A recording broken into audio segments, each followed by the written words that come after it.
गच्छामि धम्मं शरणं गच्छामि संघं। जैसे किसी फल को खरीदने के बाद एक इच्छा ये होती है कि ये मेरा फल है, इस पर अब सिर्फ मेरा हक है। हालांकि ये इच्छा फल को खरीदने से पहले नहीं थी। इसके बाद अगर वो फल गिर जाता है तो हमारे मन में एक पछतावा रहता है कि मेरे कारण यह फल गिर गया, क्योंकि मेरे होने की वजह से मैं शब्द वहां आ जाता है। अब वो फल खुद से गिरने से, क्योंकि उस फल का मालिक वो खुद है, तो बर्दाश्त से बाहर हो जाता है। इसलिए यह कहने का जो मतलब है कि किसी भी वस्तु के प्रति हमारे मन में लगाव होगा या फिर क्रोध पैदा होता है, ऐसे में व्यक्ति से संबंधित, निर्हात में धर्म से संबंधित, निर्हात में इससे लाभ होता है। इंसान से संबंधित जो जो शून्यता की भावना है, उससे द्वेष कम करने में सहायता मिलती है। जैसा कि पहले कहा गया कि कोई भी वस्तु अपनी बदौलत है या अपने आप में आजाद है, ऐसी तो कोई वस्तु है ही नहीं। जैसा कि हमें दिखाई देता है कि हर वस्तु अपने आप से है, अपनी बदौलत है, ऐसा वास्तव में नहीं है। लेकिन हम अपनी ओर से, कि जो वस्तु अपनी ओर से है, अपनी स्वतंत्रता से है, यह हमारी एक कठोर सोच है। ऐसी जो कपट वाली सोच है, ये गलत सोच है। इसे कम करने में लाभ सिद्ध होता है। और बौद्ध स्तर यानी कि त्रिपिटक है, बौद्ध स्तर में जो यान है, उसमें यह बताया गया कि ध्यान करने की जो बात होती है, तो उसमें दो विषयों पर ध्यान देना जरूरी है। पहला तो जिस चीज के मालिक होते हैं, यानी कि धन, और मालिक एक जरिया है, तो दोनों ही अपने बल पर नहीं है, अपने आप से नहीं है। धन जो है उसके मालिक होते हैं, धन को लोग इस्तेमाल में लाते हैं। दूसरा मालिक जो है उस धन को खर्च करता है। दोनों ही वास्तविकता में स्वभाव से शून्य है। धर्म या वस्तु की जब बात होती है कि वो अपनी ओर से नहीं है, अपनी बदौलत नहीं है, तो दो बातों का ध्यान देना जरूरी है। एक विषय हो गया और एक विषय को हमारा सोचने वाला हम खुद हो गए। माने हमारा दिलो दिमाग हो गया, जो हमारी सोच में है। हालांकि माध्यात्मिक वस्तुओं का विज्ञानवाद से संबंध है, लेकिन हमारी सोच का सिर्फ बाहर से संबंध है। अंतर यहां यह आ गया कि विज्ञान जो है, चित्त जो है, स्वभाव जो है, सोचने के लिए वो अपने आप से नहीं है। इसलिए हमारी आदत ये हो गई है कि मन भी अपने बल पर है, विज्ञान भी अपने बल पर है। ऐसी जो सोच है, हमारे मन पर इस सोच की पकड़ है। ऐसी चीजों से छुटकारा पाने के लिए निरात्मा का पालन करने की जरूरत है। इसके बाद जो कि पेज नंबर 37 पर आइए। पेज नंबर 37 पर परमार्थ चित्त का सत्य होना युक्त नहीं है। जब मिथ्या, द्वेष आदि का आकार ग्रहण करने वाला चित्त आदि से, तो इसीलिए परमार्थ सत्य के बारे में बताया गया, यानी कि जो भीतर का सत्य है। भीतर के सत्य की माने यहां हमारे मन में चित्त को, यानी कि मन को लेकर के मन माने किसी वस्तु को लेना है। ऐसे सोचने वाली जो सोच है, तो वास्तव में जो जैसा सोचता है वो वैसा नहीं है, अपनी बदौलत नहीं है। कहने का मतलब यह है, जो भी वस्तु होते हैं, चाहे वो पैदा होने की बात हो या फिर लाने की बात हो या बिगड़ने की बात हो या खत्म करने की बात हो, जो परिवर्तन आता है वो परिवर्तन जो है हिस्सों पर आधारित से या कर्म कारणों से जो हो रहा है, नहीं हो रहा, सोचने की बात है। जहां तक चित्त की बात होती है, तो चित्त जो है वो क्षण क्षण बदलता है। हमें ऐसा दिखाई देता है, लेकिन वास्तव में जो क्षण क्षण में बदल रहा है या नहीं बदल रहा है, यह सोचने का विषय है। मतलब चित्त जो है वो स्वभाव से शून्य है। इस तरह की जो बातें हैं, यानी कि इसके बाद पेज नंबर 38 पर बताया गया कि चित्त जैसे हैं वैसे ही सारे धर्म आदि के स्वभाव के समान ही है। ऐसा विचार करना चाहिए। जो चित्त है वो अपनी बदौलत नहीं है, वो अपने स्वभाव से शून्य है। इस पर आप सोच सकते हैं कि दुख हो या सुख हो, तो दुख एक विषय हो गया, तो दुख और जो वो विषय अपनी बदौलत या अपने बल पर नहीं है। दूसरी बात यह कि सुख या दुख भोगने वाला जो मालिक या व्यक्ति जो है, लेकिन हमारे मन में ऐसी एक सोच बैठ गई है, ऐसी एक कठोर सोच बैठ गई है, ये सारा कुछ अपने बल पर है, अपनी बदौलत से है। ऐसी जो सोच है, ऐसी जो पकड़ है हमारी सोच पर, तो इस सोच के संस्कार से, इस सोच से छुटकारा पाने के लिए शून्यता की भावना जरूरी हो जाती है। क्योंकि इस सोच की अपनी एक वजह है, अपनी एक पहचान है, अपनी एक ताकत है। उसकी ताकत क्या है? उसकी भले ही वो एक कल्पना हो, सोच है, सच्चाई से कोसों दूर है, लेकिन उसकी भी कई वजहों से, कई लक्षणों से है। कल्पना पैदा होती है। कल्पना अपने आप पैदा नहीं होती, यह भी एक प्रमाण के साथ है। इसने कल्पना से छूटने का तरीका बताया गया है। आचार्य नागार्जुन के मूल प्रज्ञा कार्य की जो बात है, उसमें 18वें जगह पर बताया गया कि मोक्ष की बात हो रही है। तो मोक्ष जो है वो मुक्ति मिलना है, वो कर्म और कलेश से छूट जाना है। कर्म और यानी पाप आदि, या फिर कर्म करने की जो सोच है, राग द्वेष मोह आदि से छुटकारा मिलना मोक्ष की प्राप्ति है। यहां अर्थ उसका यह बैठता है। दूसरी बात, यहां बुद्ध के ज्ञान से संबंधित कार्य जो हैं वो हमें तभी प्राप्त हो सकते हैं जब कल्पनाओं के संसार और संस्कार, कर्म क्लेश के और संस्कार से छुटकारा मिल जाए,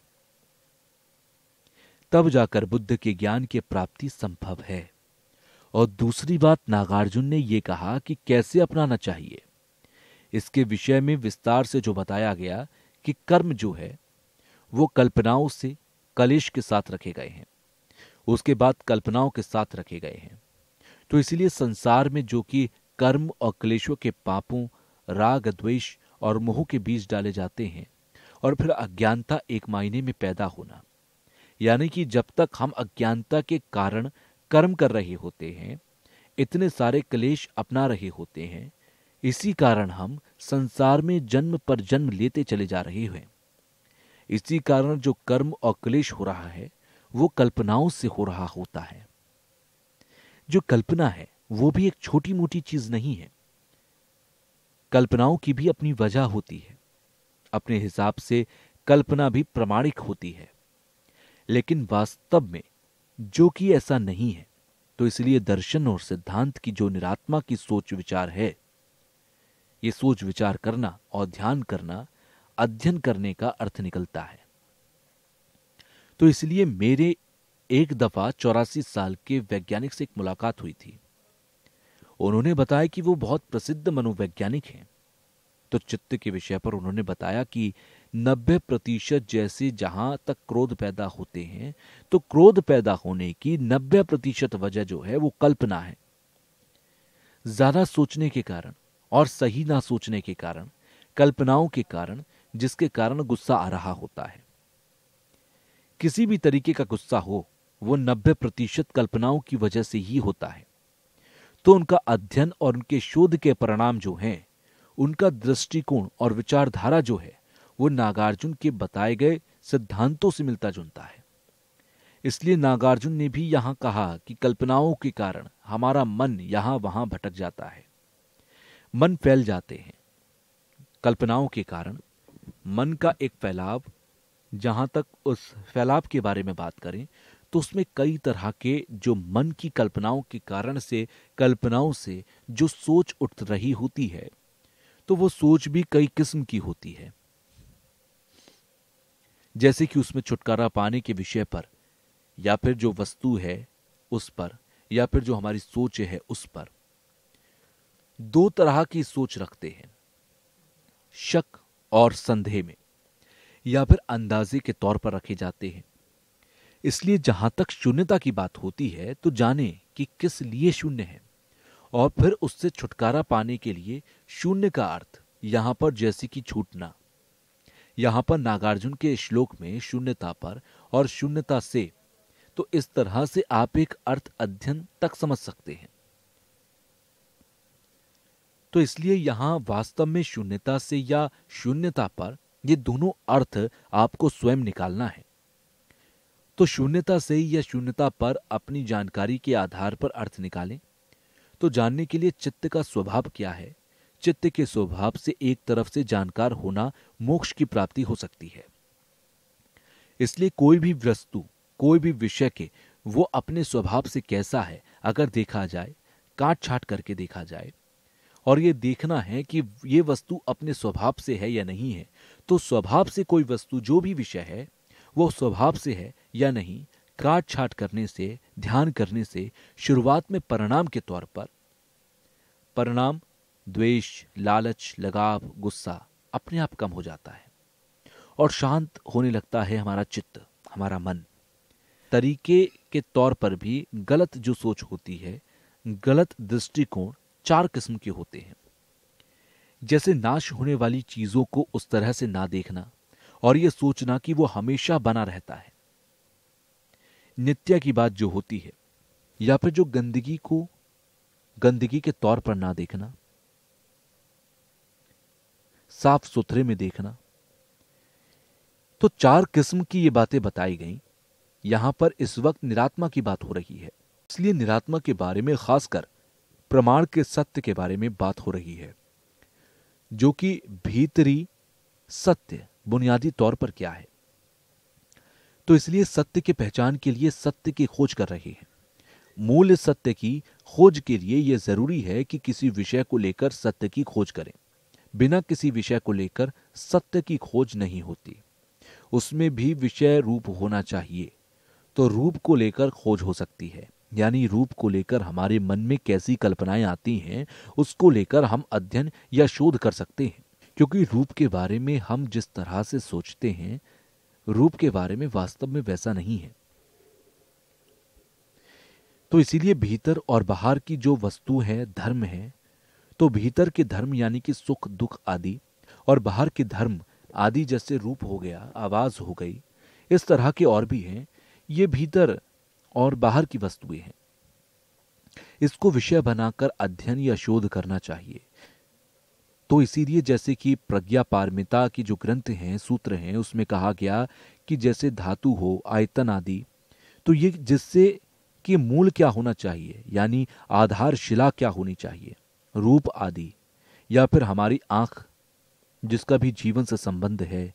और फिर जहां मार्ग की बात होती है, यानी कि 5 किस्म के मार्ग होते हैं, या फिर 10 पथ होते हैं, या फिर 6 पारमिता होती हैं, या फिर बोली के विषय पर 37 किस्म के हैं। जहां तक फल की बात होती है तो इसमें 10 बल हो गए, बल के तौर पर, और फिर एक बिना डर के, जिसमें किसी प्रकार के डर की जरूरत नहीं है। एक प्रकार से 4 किस्म की बातें। कुल मिलाकर के पाप पुण्य जो भी है, वस्तुएं जो हैं, ज्ञान अज्ञान है, ये सभी अपने स्वभाव से शून्य है। कोई भी वस्तु है अपनी तरफ से, अपनी ओर से या अपने बल पर नहीं है। ये सब कर्म और कारण से है, या माध्यमिक दृष्टि से सिर्फ नाम मात्र या संकेत मात्र है। केवल नाम और इशारे के बल पर है। कर्म और कारण से आगे जाते हुए नाम और इशारे के मात्र से है। नागार्जुन ने कहा कि कोई भी विषय अपने स्वभाव से नहीं है। अगर कोई विषय नहीं है तो हम कैसे कह सकते हैं कि कोई चीज अपने बल पर नहीं है। जैसा हम सोचते हैं किसी विषय को लेकर, अपना नजरिया आंखों को लेकर या रूप को लेकर पूरी तरह से ठीक नहीं होता। इसलिए सोच विचार कर, काट छांट कर उस विषय की वास्तविकता पर आना चाहिए। जैसे कि पेज नंबर 40 पर भी बताया गया कि प्रज्ञा के द्वारा सभी धर्मों का प्रभाव सर्वज्ञ होने के कारण दिखाई नहीं देते, रूप लेते हैं। इसीलिए इन सब को समझना प्रज्ञा के जरिए ही संभव है कि वो वास्तव में नाश होने वाली है या नहीं है, वो शून्य है या नहीं है, वो गिरावट की चीज है या नहीं है, वो होने वाली चीज है या नहीं है। पेज नंबर 41 में जो प्रज्ञा के द्वारा वस्तुओं के स्वभाव प्रतिवेशन नहीं करता, तो इस विषय को तो लेकर महामहिम जी की व्याख्या है कि जैसे ये बताया उन्होंने, तिब्बत में चीन के विद्वान होते थे, उन्हें हशंग के नाम से संबोधित करते थे। उनके अंदर ये सोच थी और कल्पना थी कि केवल ध्यान के माध्यम से ही कल्पनाओं से हम छूट सकते हैं। हम सिर्फ कल्पनाओं की सोच से छूट सकते हैं। हमारा मूल लक्ष्य सिर्फ बुद्ध के ज्ञान की प्राप्ति है। हमारी जो कल्पनाएं हैं उसकी सोच से छूटना जरूरी है। इसलिए दलाई लामा ऐसा कहते हैं कि वास्तविकता को समझना जरूरी है। वास्तविकता को समझने के लिए दो विषयों पर हमारा ध्यान आकर्षित होना चाहिए। एक तो संसार पर होना चाहिए, दूसरा निर्वाहन पर होना चाहिए। दोनों में क्या अंतर है? दोनों के बारे में जब बात होती है तो चित्त की बात होती है। इन दोनों का जानना चित्त से ही संभव है। उन्होंने तिब्बत के मौसम को देखते हुए जैसे बादल छाते हैं, फिर थोड़ी देर बाद बादल छट जाते हैं, बादल अलग हो जाते हैं, तो शून्यता की किसी भी विषय की अपनी शून्यता होती है। जैसे कि क्लेश होता है तो कलेश की भी अपनी शून्यता होती है। लेकिन यहां जो हम बात कर रहे हैं वो मन की शून्यता के बारे में बात कर रहे हैं। मन की शून्यता खासकर तंत्र ज्ञान में होती है, या फिर महामुद्रा में जब शून्यता की बात होती है तो चित्त शून्यता मायने की वो स्वभाव से शून्यता है। ऐसा नहीं कि वो किसी समय में हुआ हो, बल्कि वो जन्म से या शुरू से भी शून्य है। यानी कि जो बाहर की वस्तुएं हैं उन्हें हम अपनी नजर से देख रहे होते हैं। कल्पनाओं से छुटकारा पाना जरूरी है, तब जाकर के हमारा मूल लक्ष्य फल के तौर पर हमारे सामने आएगा। और हमारा मूल लक्ष्य बुद्ध की प्राप्ति है। कई जगहों पर जैसे चीन के हाशाओं यानी जो विद्वान हैं, जो उपासक हैं, उनकी दृष्टिकोण के तौर पर, गलतफहमी के छूटने के तौर पर यह बताए गए कि मोटे मोटी कल्पनाओं से छूटने पर ज्ञान की प्राप्ति नहीं हो सकती, जबकि ज्ञान की प्राप्ति केवल शब्द पर न जाते हुए मूल सत्य पर जाने की आवश्यकता है। और कल्पनाओं से बारीकी छूटना और सांसारिक सोच से छूटना जरूरी है। यानी हमें सच्चाई को जानना होगा और उसे जानने के लिए प्रज्ञा ही एक शरणं गच्छामि धम्मं शरणं गच्छामि